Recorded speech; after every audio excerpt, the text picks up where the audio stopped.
ठीक है, क्या पढ़ चुके थे कल हम लोग? सबको गुड मॉर्निंग। कल हम लोग पिछली क्लास में देख चुके थे 9वीं अनुसूची, जो आप लोग की एग्ज़ाम के पॉइंट ऑफ व्यू से इम्पोर्टेंट था, सभी मैं क्या कर चुका हूँ, ख़त्म कर चुका हूँ। आज मैं आप लोगों के लिए संविधान के 22 भाग 395 अनुच्छेद को विस्तार से समझाना प्रारंभ करता हूँ। ठीक है, तो हमारे भारतीय संविधान में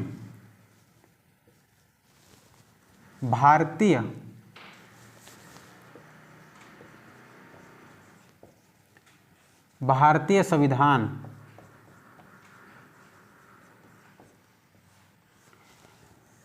संविधान में टोटल 22 भाग 395 अनुच्छेद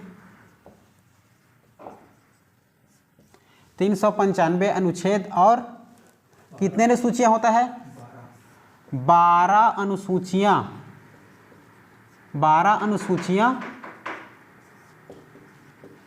है आपके ये संविधान में, भारतीय संविधान में 22 भाग 395 अनुच्छेद 12 अनुसूचियां हैं, जिसमें का आप लोग का 12 अनुसूची में से मैं एग्जाम के पॉइंट ऑफ व्यू जो इम्पोर्टेंट था वो ख़त्म कर चुका हूं। आज हम लोग देखने वाले हैं भाग 22 में कितने कितने भाग है, तो मार्का दो। जो 22 भाग है, 22 भाग के अंतर्गत जो आने वाले अनुच्छेद है उसको हम लोग आज विस्तार से देखते हैं। देखो भाग एक आप लोग को बता चुका हूँ, भाग 2 बता चुका हूँ, भाग 3 टोटल आप लोग को भाग 22 बता चुका हूँ मैं। ठीक है, फिर भी आज हम लोग रिवाइज कर लेते हैं, देखते हैं। ठीक है, रिवाइज करते चलते हैं, सबको समझते चलना है।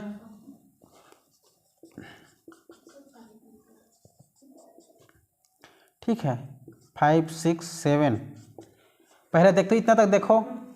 भाग 1 था हम लोग का संघ राज्य एवं उसके क्षेत्र। क्या था? संघ राज्य एवं उसके क्षेत्र। इसके अंतर्गत कितने अनुच्छेद आते हैं? 1 से 4 अनुच्छेद आते हैं। भाग 1 के अंतर्गत 1 से 4 अनुच्छेद आते हैं, जो कि भाग 1 हमारा क्या है? संघ राज्य एवं उसके क्षेत्र। भाग 2 याद रखना है आप लोग को, नागरिकता। ये सब पहले ऑलरेडी आप लोग को बता चुका हूँ। ठीक है, नागरिकता सीधा मैं लिखते जाता हूँ। नागरिकता को बताया गया है 5 से 11। भाग 3 याद रखना है आप लोग को, मूल अधिकार। क्या बताया था? मूल अधिकार बताया था। मूल अधिकार को आप लोग को बताया गया है 12 से 35 अनुच्छेद में। मूल अधिकार को 12 से 35 अनुच्छेद में आप लोग को बताया गया है। भाग 4 के अंतर्गत आता है आपका राज्य के नीति निर्देशक तत्व याद रखना है। ये अनुच्छेद इसके अंतर्गत 36 से 51 अनुच्छेद आते हैं भाग 4 के अंतर्गत। ठीक है, भाग 4 के अंतर्गत राज्य के नीति निर्देशक तत्व के अंतर्गत 36 से 51 अनुच्छेद आते हैं। इसके बाद इसी 4 को डिवाइड करके, विभाजित करके बनाया गया आप लोग का भाग 4 का, जो कि हमारा एक कर्तव्य है, मौलिक कर्तव्य। हमारे भारत देशवासियों के लिए क्या है? मौलिक कर्तव्य है। मौलिक कर्तव्य आप लोग के अनुच्छेद कितना है? 51 के का। ठीक है, 51 के का में बताया गया है किसके बारे में? मौलिक कर्तव्य के बारे में। आप लोग को 5, 6, 7, 8, 9, 10 ये किसको प्रदर्शित करता है? प्रशासन को प्रदर्शित करता है। किसको प्रदर्शित करता है? प्रशासन को, कि हमारे भारत देश में किस प्रकार से प्रशासन होगा, कहाँ कहाँ प्रशासन होगा। ठीक है, क्या याद रखना है? पहले भाग 5 से भाग 10 तक इतना याद हो गया। भाग 1 संघ राज्य एवं उसके क्षेत्र, भाग 2 नागरिकता, भाग 3 मौलिक अधिकार, भाग 4 के का मौलिक कर्तव्य, और भाग अभी 5 से 10 क्या है आप लोग का? प्रशासनिक को देखना है। ठीक है, घटते क्रम में। तो सबसे पहले देखोगे भाग 5 के अंतर्गत आप लोग का है केंद्रीय केंद्रीय प्रशासन याद रख लो, केंद्रीय प्रशासन। भाग 6 में याद रखना है राज्य की प्रशासन, ठीक है, राज्य प्रशासन याद रखना है। उसके बाद याद रखना है भाग 7 आप लोग का अनुच्छेद 238 आता है, जो कि निराश्रित खत्म होकर दिया गया है, ठीक है। इसमें याद रखना केंद्रीय प्रशासन में आप लोग का अनुच्छेद याद रखना है, वहाँ पर 51 में खत्म हुआ था। 52 से 151 अनुच्छेद आते हैं, ठीक है, केंद्रीय प्रशासन के अंतर्गत। 52 से 151 राज्य प्रशासन के अंतर्गत याद रखना है। 152 से 237 अनुच्छेद किसके अंतर्गत? राज्य प्रशासन, भाग 6 के अंतर्गत।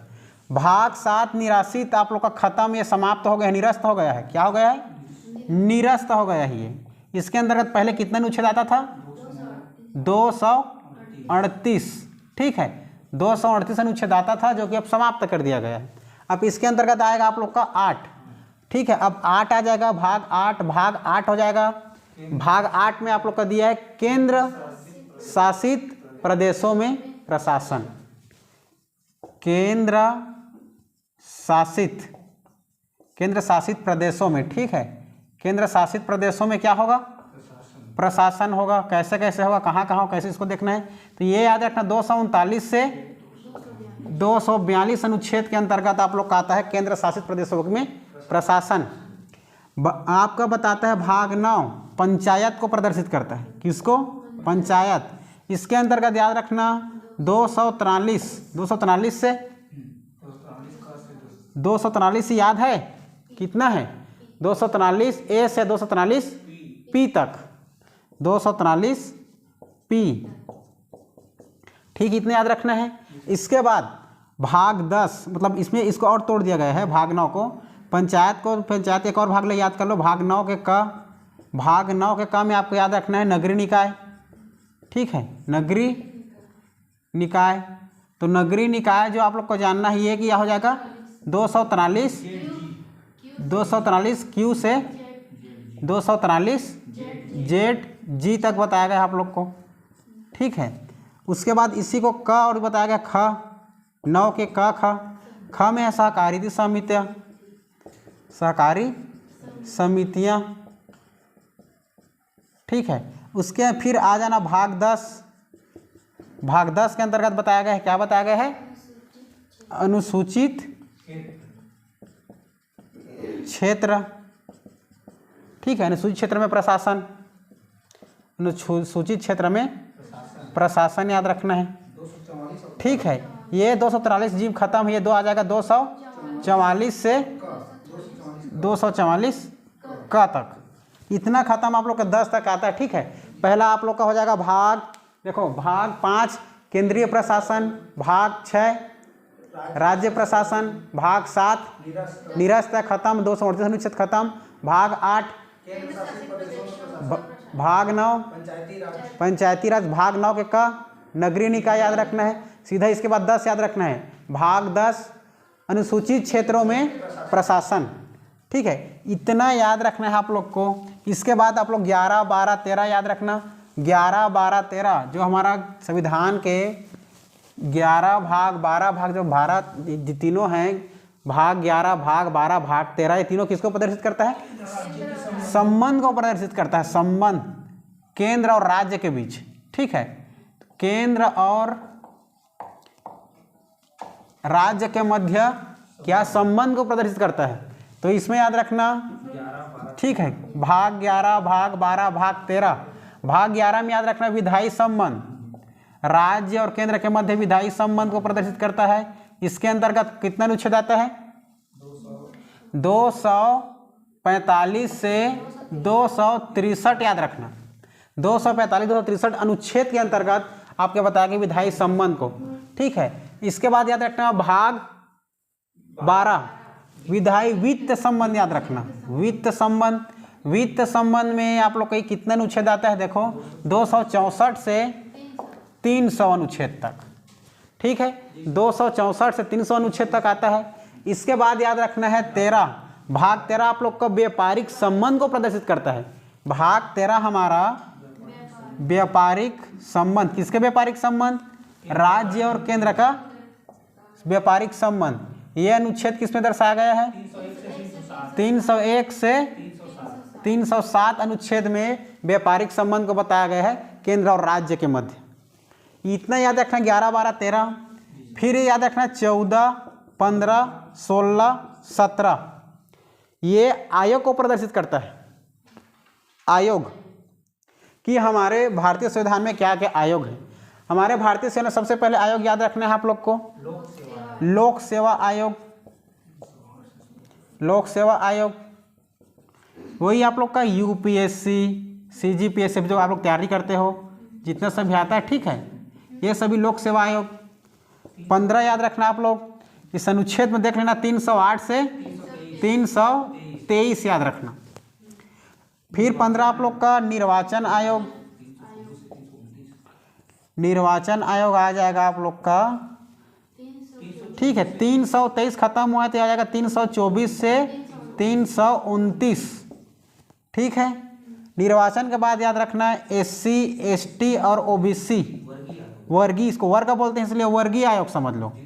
वर्गीय आयोग अनुच्छेद याद रखना 329, यही तो ऊपर दिया है, ये 330 से प्रारंभ होकर 342, 303 से 342 अनुच्छेद के अंतर्गत आपका आता है वर्गीय आयोग, एससी, एसटी, ओबीसी आयोग।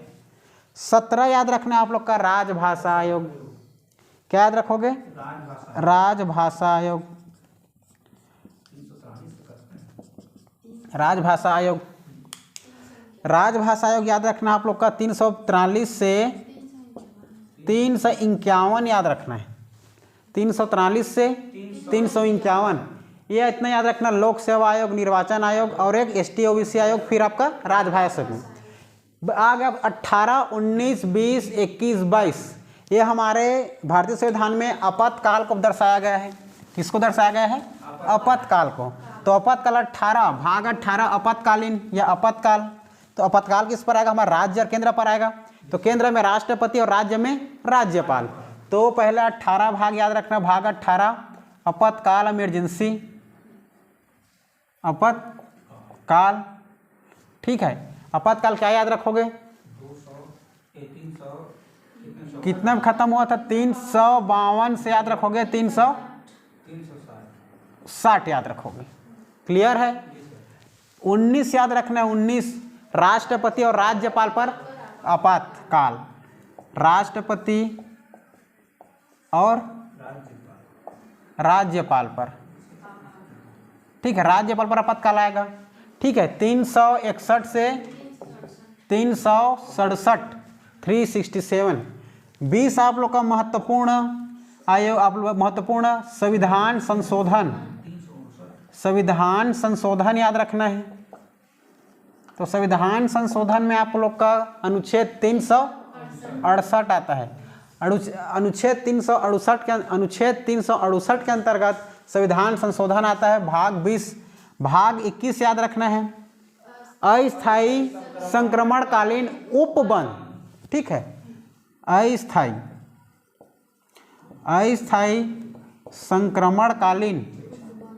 संक्रमणकालीन क्या याद रखोगे? उपबंध, ठीक है। 369 से 392 तक अनुच्छेद में आता है आप लोग का अस्थायी संक्रमणकालीन उपबंध। लास्ट 22 याद रखना आप लोग, भाग 22।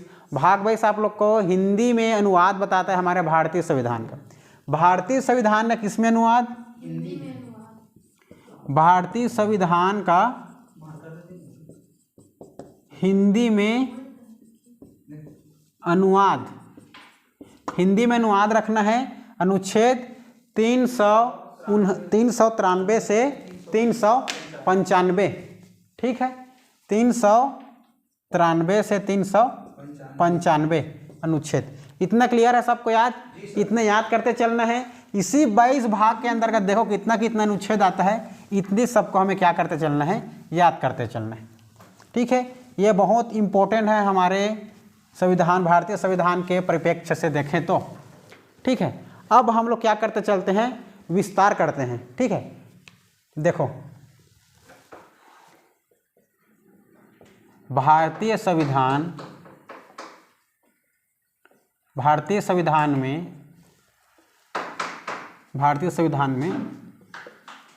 22 भाग और कितना अनुच्छेद 395 अनुच्छेद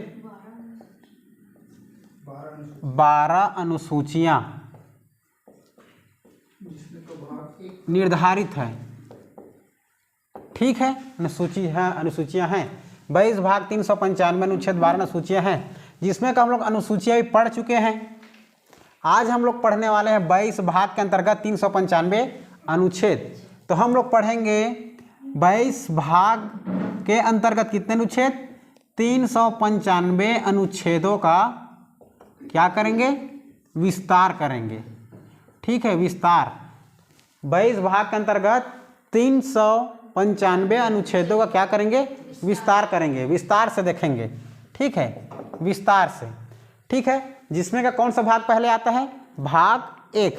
ठीक है, तो सबसे पहले हम देखते हैं भाग 1। क्या देखेंगे, भाग 1। भाग 1 हो गया। आप लोगों को क्या बताया था भाग 1, संघ राज्य एवं उसके क्षेत्र। संघ राज्य एवं उसके क्षेत्र याद रखना है। भाग 1 संघ राज्य एवं उसके क्षेत्र याद रखना है। ये हमारा भाग 1 में बताया गया संघ राज्य एवं उसके क्षेत्र। इसके अंतर्गत 1 से 4 अनुच्छेद आते हैं। कितना अनुच्छेद आते हैं, 1 से 4 अनुच्छेद आते हैं। ठीक है, जिसमें देखते हैं हमारा पहला अनुच्छेद 1, दूसरा अनुच्छेद 2, तीसरा अनुच्छेद 3, चौथा अनुच्छेद 4। ठीक है, अनुच्छेद 1 क्या बताता है, देखो अनुच्छेद 1 क्या बताता है, इंडिया अर्थात भारत राज्यों का एक संघ होगा। अनुच्छेद 1 प्रदर्शित करता है हमारे भारतीय संविधान में।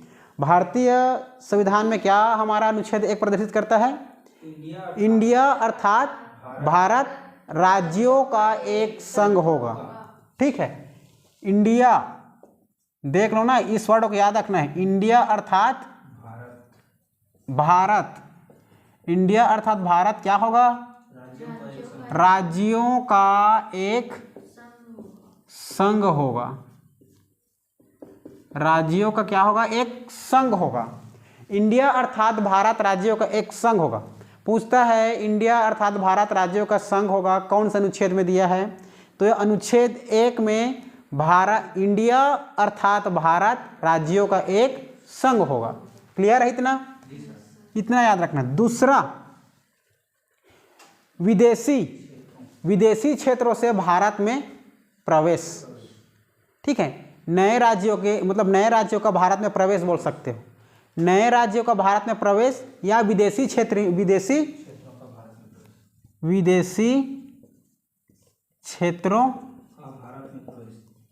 का भारत में प्रवेश।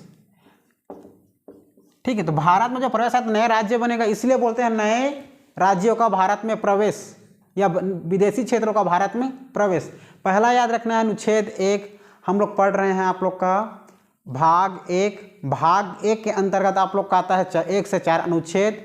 एक अनुच्छेद हमारा भारतीय संविधान में क्या वह उल्लेखित है, भाग 1 के अंतर्गत अनुच्छेद 1 में उल्लेखित है कि इंडिया अर्थात भारत राज्यों का क्या होगा, एक संघ होगा। इंडिया अर्थात भारत राज्यों का एक संघ होगा। अनुच्छेद 2, विदेशी क्षेत्रों का भारत में प्रवेश याद रखना है। ठीक है, तीसरा क्या याद रखना है, नए राज्यों का गठन। ठीक है, अनुच्छेद 3 के तहत हमारे भारत देश में नए राज्यों का गठन किया जाता है।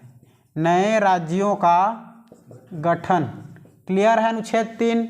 अनुच्छेद 4 याद रखना है। अनुच्छेद 4 जो अनुच्छेद 2 और अनुच्छेद 3 है, इसी के परिप्रेक्ष्य में नए राज्यों के गठन के नाम एवं परिवर्तन की प्रक्रिया को बताया गया है। किसको, नए राज्यों के गठन के क्या बताया गया है, गठन के नाम एवं परिवर्तन नाम एवं परिवर्तन की प्रक्रिया, हाँ, परिवर्तन की प्रक्रिया को प्रदर्शित किया गया है। परिवर्तन की प्रक्रिया को, परिवर्तन को नहीं, परिवर्तन की प्रक्रिया को प्रदर्शित करता है हमारा अनुच्छेद 4। किसके तहत में और किसके लिए परिवर्तन करेगा, किसके लिए प्रक्रिया का जारी करेगा? अनुच्छेद 2 और 3। अनुच्छेद 2 और 3 के लिए नए राज्यों के गठन में नाम एवं परिवर्तन की प्रक्रिया को प्रदर्शित किया गया है आपके अनुच्छेद 4। याद रखना इतना। पहला क्या बोला? इंडिया अर्थात भारत राज्यों का एक संघ होगा, ठीक है। India that's mean shall be A union of state. Okay, क्या बोला मैं? अनुच्छेद 1, इंडिया अर्थात भारत राज्यों का एक संघ होगा, ठीक है। इंग्लिश में देखो, सेम टू सेम लिखना है। India that means Bharat, India that's mean Bharat shall B A union of state, ये याद रखना है। क्लियर? क्या बोला मैं? India that mean Bharat shall B A union of states. Clear है? इतना याद रखना है आप लोग को अनुच्छेद 1 के अंतर्गत। अनुच्छेद 2 विदेशी क्षेत्रों का भारत में प्रवेश। अनुच्छेद 3 नए राज्यों का गठन। अनुच्छेद 4 जो अनुच्छेद 2 और 3 में है, जो नया राज्य आएगा उसमें परिवर्तन, नाम का परिवर्तन करने क्या है? प्रक्रिया, प्रोसेस को प्रदर्शित करता है। ये चारों अनुच्छेद आपको याद रखना है। किसके भाग के अंतर्गत? भाग 1 के अंतर्गत, ठीक है। वैसे करते करते हम लोग भाग 2 नागरिकता को देखेंगे, भाग 3 मूल अधिकार को देखेंगे, भाग 4 किसको देखेंगे? राज्य की नीति से तत्व को। वैसे हम लोग डील करते करते जाएंगे, जिसमें मैं आप लोग को आज डील करता हूँ, विस्तार से समझाता हूँ। इंडिया अर्थात भारत राज्यों का एक संघ होगा, ठीक है। India that's mean Bharat shall B A union of state. Okay, इतना याद रखना है आप लोग को भाग 1 के अंतर्गत आने वाले 4 अनुच्छेदों के बारे में, ठीक है। क्या बताया अनुच्छेद 1 में? अनुच्छेद 1 आज हम विस्तार से पढ़ते हैं। अनुच्छेद 1 क्या है? इंडिया अर्थात भारत राज्यों का एक संघ होगा। इंडिया अर्थात भारत राज्यों का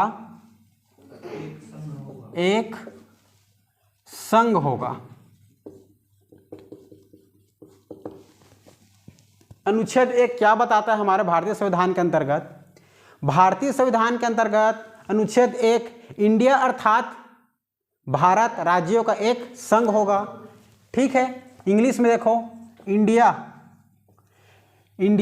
दैट्स मीन शैल, ठीक है। India that's mean Bharat, same to same English में भी ना। India that's mean Bharat shall be a union of states. Clear है? इतना याद रखना है आप लोग को अनुच्छेद 1 के बारे में। अनुच्छेद 1 इंडिया अर्थात भारत राज्यों का एक संघ होगा, ठीक है। India that's mean Bharat shall B A union of state, ठीक है। जिसमें कहा मैं देखो कितने वर्डों शब्दों से मिलकर बना है? इंडिया अर्थात भारत एक, दूसरा राज्य, तीसरा संघ, तीसरा दूसरा पहला दूसरा तीसरा जो हमारा मुख्य शब्द है, इसी को हमें विस्तार करके समझना है। एग्जाम में पूछता है इंडिया अर्थात भारत, समझाइए क्या है, ठीक है। लिखना पहले देखो क्या है पहला, इंडिया अर्थात भारत, इंडिया अर्थात भारत। देखते हैं इंडिया अर्थात भारत, इंडिया अर्थात भारत क्या है? हमारे भारतीय संविधान में इंडिया भारत का नाम, हमारे भारतीय संविधान में इंडिया का नाम इंडिया अर्थात भारत के नाम से पुकारा जाता है। हमारे भारतीय संविधान में क्या बोला मैं? हमारे भारतीय संविधान में भारत का नाम इंडिया अर्थात भारत के नाम से पुकारा जाता है। क्लियर इतना? क्या बोला मैं फिर से एक बार, इंडिया अर्थात भारत जो है हमारा, इसका शब्द जानो। हमारे भारत देश में मतलब हमारे भारतीय संविधान में भारत का नाम इंडिया अर्थात भारत के नाम से जाना जाता है या पुकारा जाता है। क्लियर है इतना? लिख लो। देखो पहला फैक्ट याद रखना आप लोग, इंडिया, ठीक है, भारतीय संविधान में भारत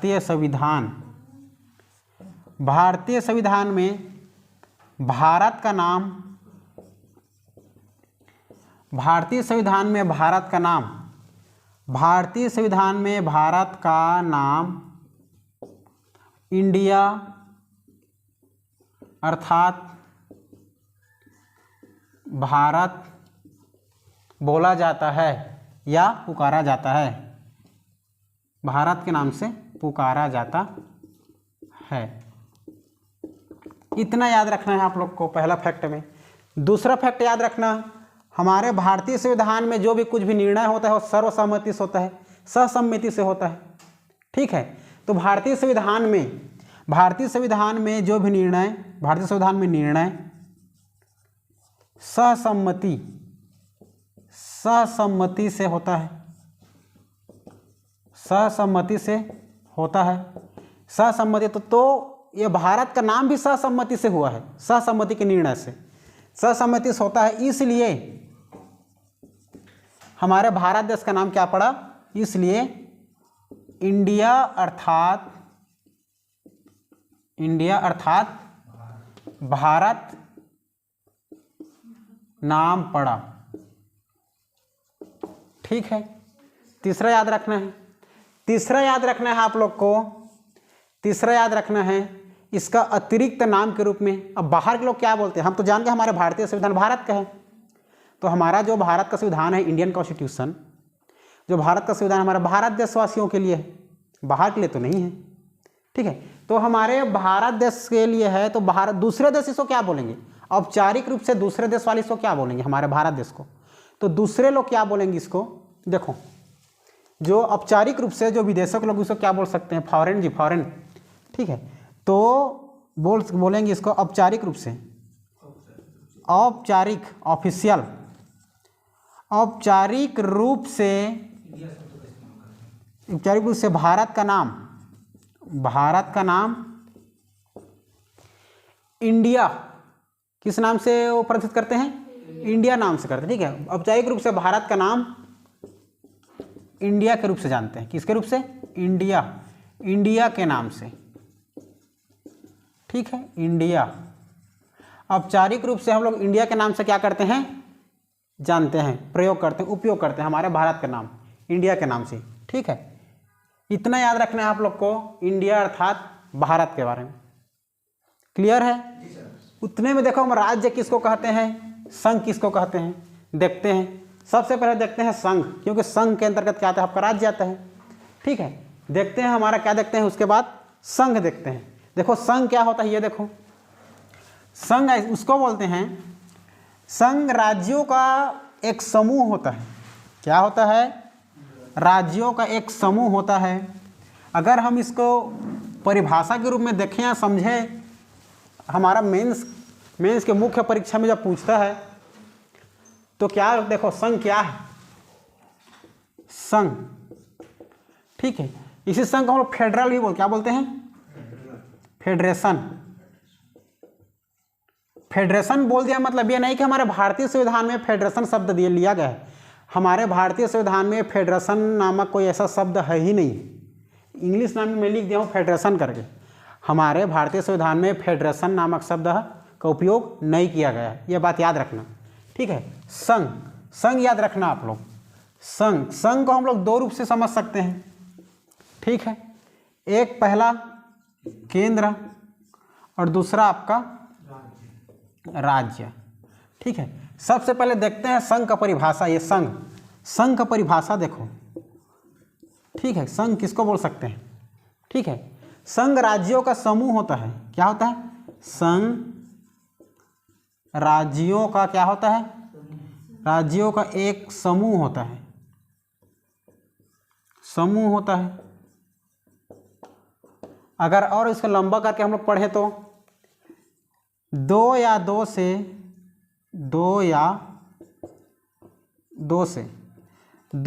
से अधिक